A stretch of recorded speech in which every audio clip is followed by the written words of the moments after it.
I'm rolling, but I ain't looking at the camera. So don't y'all dog me out. Every now and then I may peek it. Listen, man, I'm going to check out a guy called me the other day, a friend of a friend of a friend. He got a truck with a purge valve code. He has a Hemi in it. So I'm finna go ahead and scan his car, and he said he has a part for me to put on. So this is real super easy. Today is Sunday. Y'all know that's all I like to do is make easy money. So I'm gonna scan this thing and put on the supplied part. Basically, he diagnosed the car. He just wanted me to come on, put on parts. So all the responsibility I stripped away from me. Now, purge valve, depending on how it's set up, is not that hard. So I don't know, not sure why he couldn't do it himself. I know he probably can't erase the code and all that. But I'm going to check this out, man. So y'all stay tuned. I'll let y'all know how this go, man. Should be some gravy easy money, and that's all I like to do on Sunday. All right, so stay tuned.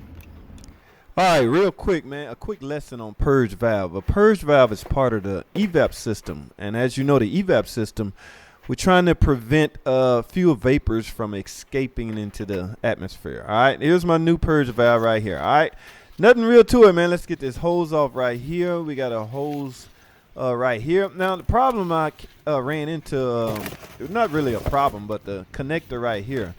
This connector, I was able to remove the lock pin, but I needed to run to the car and get a special set of pliers to push in this little white tab right here.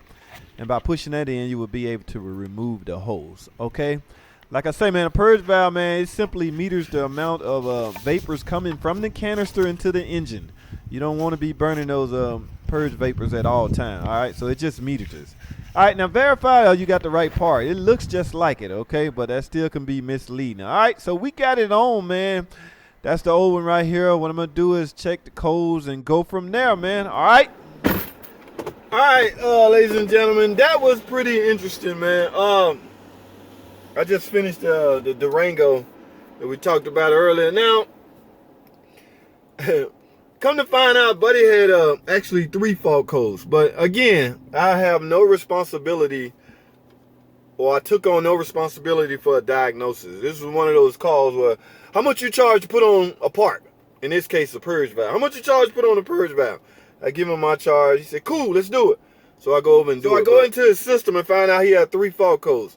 One, P0441 and P0440. Now, 0440 is like a general emission problem, just general problem. It could be the emission, it could be anything. And 0441, I think, is named, purge valve. And I think that's what they saw at AutoZone, which led him to believe that he needed a purge valve. Okay. And he had another code, P1521, I think that's what it is. Incorrect oil used. That's the name of the fault code.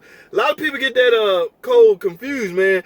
For one thing, it will not turn on your check engine light. It will simply be stored in your memory. So anytime somebody retrieve your fault codes, they may see that. But for some reason, AutoZone didn't see that. And then when I told him about that, he got concerned. Wait a minute, I just had my oil changed.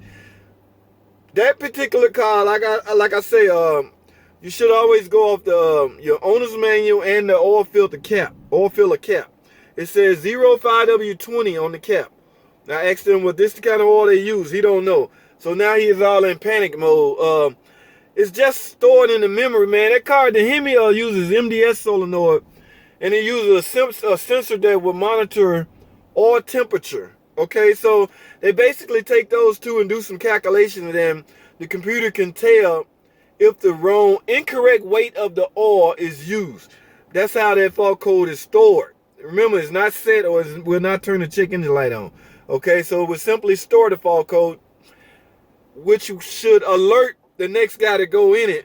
Okay, which happened to be me at this point. I told him incorrect oil used. So he's supposed to go back to the guys that change his oil. I didn't mean to cause no stir up or anything like that, but that's what happened. And anyway, I'm done. I did what I needed to do, collected my money. 5W20. Go buy your oil filler cap and your owner's manual and do your thing from there. All right, that's all I got, man. All right, this was pretty interesting. Thanks for watching. Comment, subscribe, and I'll see y'all in the next video.